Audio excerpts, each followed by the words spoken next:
Hey everybody, Who's Your Jedi here with another review for you. This time talking episode 5 of Legends of Tomorrow called Failsafe.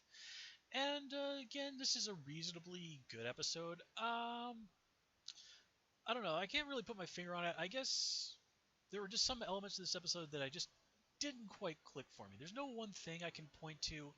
It just didn't quite I don't know. It just didn't quite 100% work for me. Not that I'm saying that it's a bad episode. I enjoyed it quite a bit. But there until the very end of the episode, there wasn't really that. Yeah, all right, I want some more of this kind of feeling. And despite the show, still finding its ground, finding its feet, I should say. I've had quite a lot of those moments watching the show so far. And it's kind of ironic that this is an episode that, even though I wasn't quite feeling it, it is noticeable here that the show has indeed really started to find its feet.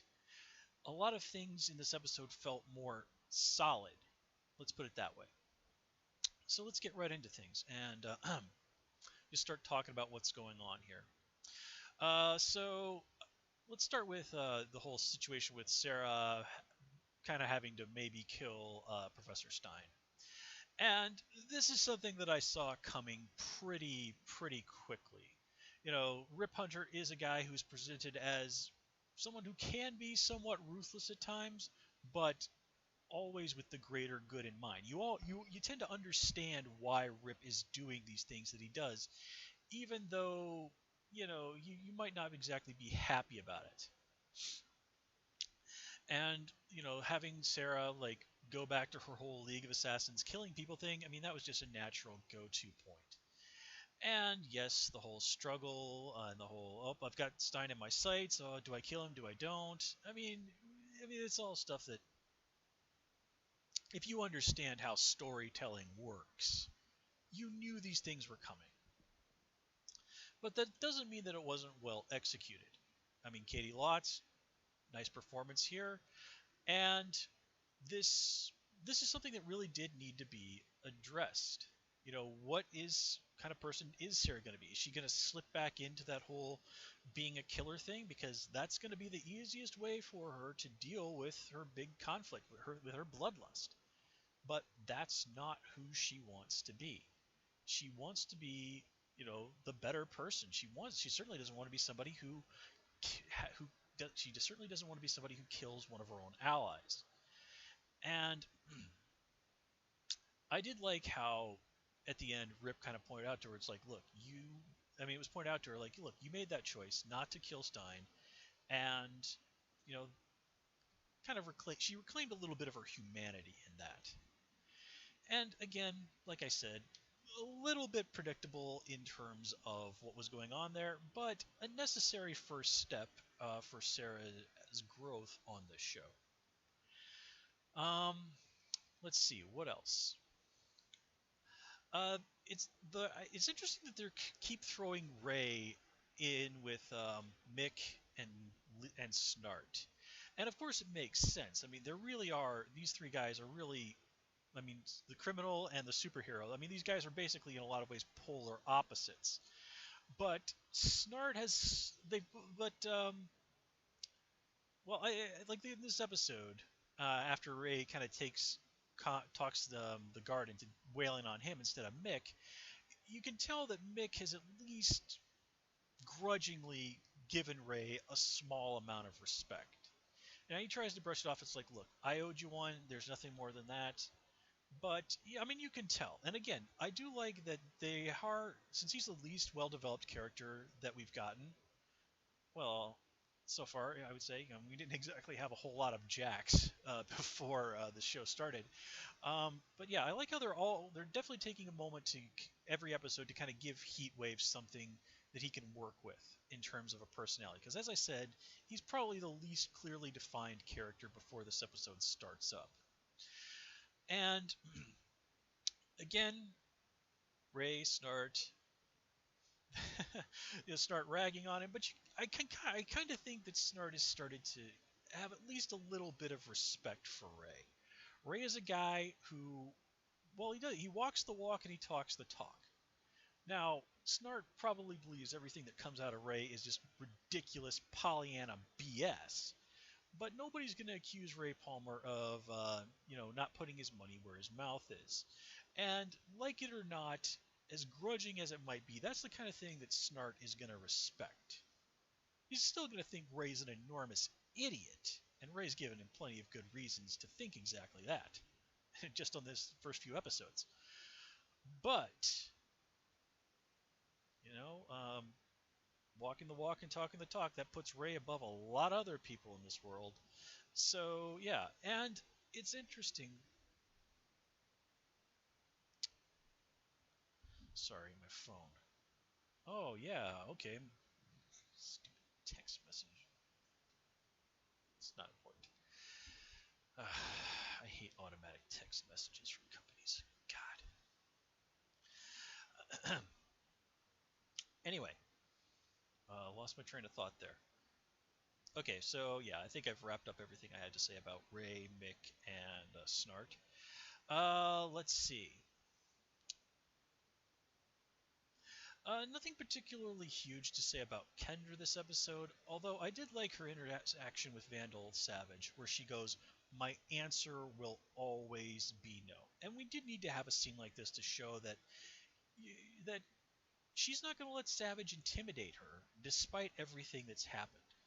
Now, is she afraid of the guy? Well, yeah, you'd be stupid not to be afraid of Vandal Savage. I mean, she's lost to this guy more than 200 times across her various lifetimes. But she's still going to go out there and, try and take him down with everything she has. And I did also like how she and Jack sort of stand up to Rip, um, and say with him, like, no, no, no, you are the two people I absolutely can't risk. And, they eventually win him over. They get what they want. And sure, Rip is the captain here, but the rest of the team have made it very clear that they're just not going to be good little soldiers and just do whatever Rip says. So I think in a way the team is basically kind of a democracy more than it is anything. I mean, Rip is the captain of the ship, but then again, he's the only one who really knows how it works. So he's in a way he's really a lot more like the pilot than anything. But it is going to be interesting to. Yes, I got your stupid message, you lousy bone. Shut up. Yeah, I don't need to know that you're going to take the money out of my bank account for my phone bill. I set that up for a reason. Hate automatic messages. Hate them. I hate stuff. I hate them. Wow, that was a really awful Gollum impression. Okay, so let's see here. Um, talking about moving on to Stein and Jax. Uh, Definitely some nice stuff with Professor Stein this episode. Him, seeing through the fake Cisco and basically saying, "Bring it to Vostok," and they've been giving that sort of speech about, like, look, America's not perfect, but we're still a heck of a lot better than the BS you've got going on. And that was true of 1980s Russia, and it's true of modern Russia as well. Again, as an American, I am the first person to admit my country has its flaws. And by the way, I didn't buy that blanket myself. That was a gift from my stepdad. He likes eagles. But yeah, given the way things are in modern Russia, particularly with the whole regarding gay people, yeah, pretty simple formula as to which one of those two countries is the better place to live these days. I mean, you can even today you can go and say pretty much anything you want about the president, as many of folks choose to use their right to free speech to do. Yeah, dare you to try that in Russia. And before you do, though, take a little gander at exactly just how many Russian journalists have been murdered or died under extraordinarily suspicious circumstances in the last 15 years or so. Just saying. So anyway, um, Lost my train of thought there for a sec, but I got it. So them, the Russians, torturing Ray and Mick to get Stein to break. I mean, yeah, obviously that's going to be, and then we get the whole, oh yeah, Soviet firestorms overrun the world and all this other stuff, and it's really time travel cliche stuff that's not super interesting. But they did actually have there is a thing from the comics where they did have a Russian firestorm. The jerk Russian officer. They don't really mention his name, but apparently, like officially, he has the same name as that Russian firestorm. The difference being, in the comics, the Russian firestorm was actually a heroic character. Here, he's just a straight up bad guy. So, and it did kind of strike me as a little bit odd that Stein would like break that easily. I mean, dude, seriously, you do realize what's going to happen here, but mm, at the end of the day, Stein is in his own way a pretty caring guy.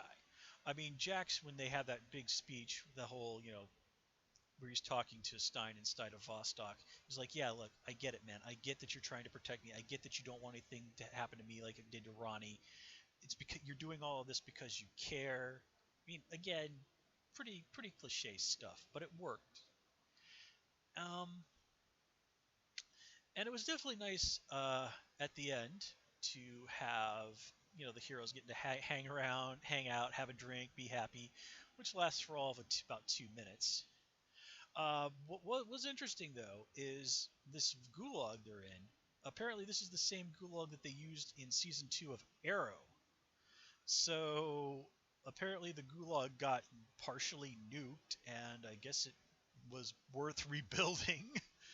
That's but time travel show. Don't try and figure out. Don't try and think about it too hard. Um, let's see what else. Oh yeah, I definitely was very amused by Captain Cole going, yeah, this isn't our first prison break. I mean,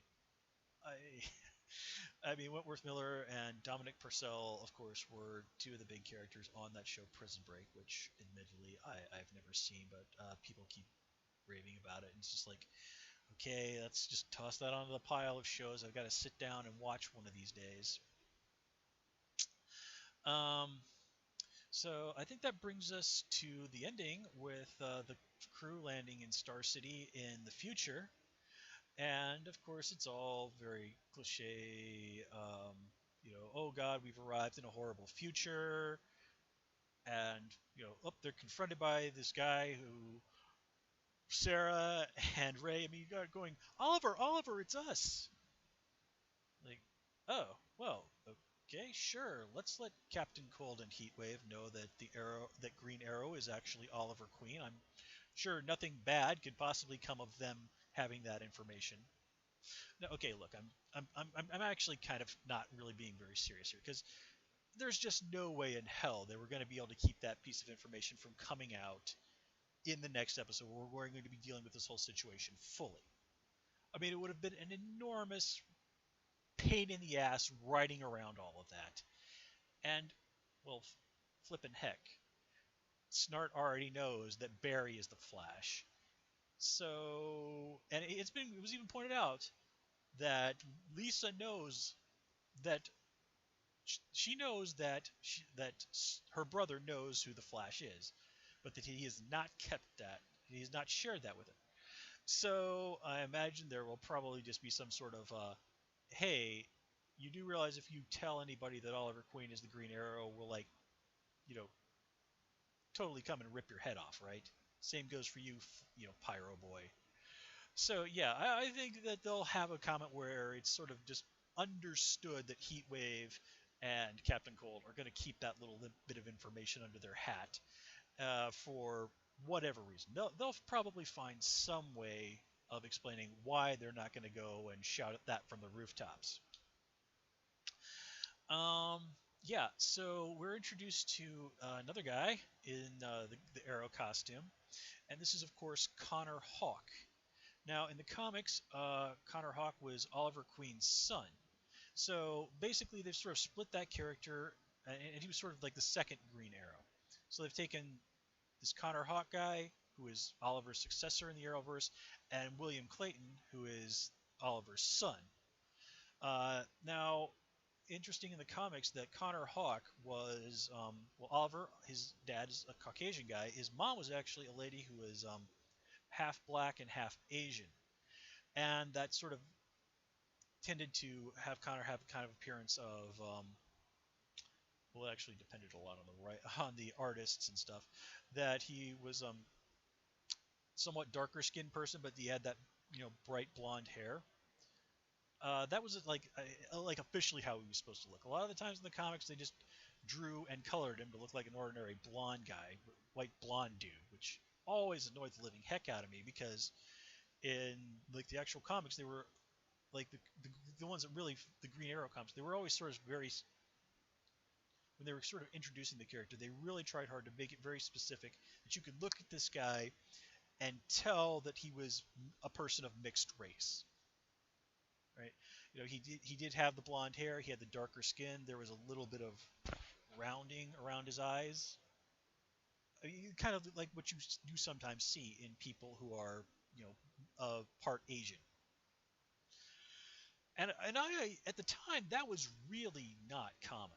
I That was one of the things I always really liked about Connor Hawke is they were actually like that was like one of the really, in my book, big steps that DC took at the time in terms of going in the right direction in terms of diversity. And one of those things that always annoyed the living hell out of me if I'd read him appearing in another comic book and he was drawn and colored to look like a regular white dude.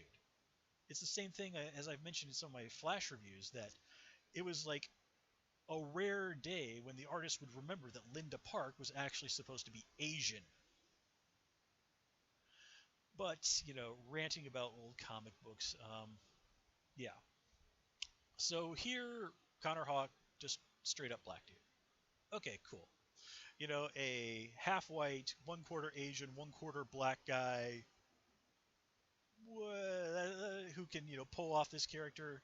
Yeah, that's a little bit of a tall order to throw at the casting agency. So it's just like, okay, let's just keep this simple. Let's just get a black actor. So it's going to be pretty interesting to see where things go from here in the next episode. Oh yeah, I almost forgot to mention, Rip got to tussle with Vandal Savage again, and Savage, Casper Crump is clearly having a lot of fun hamming it up as Vandal Savage. But Rip got his pocket watch back, and well, Vandal Savage will of course survive that. That whole explosion stuff that had to hurt. So, Rip redeemed himself and got a little bit of revenge from that whole situation. And sort of reminded, like, Savage, like, hey, dude, you got me last time, but don't take me lightly. So, with that said, I'm going to call it here. As always, please comment, rate, and subscribe. And, of course, you can follow me on Twitter at Hoosier Jedi. Until next time, take care and have a good one.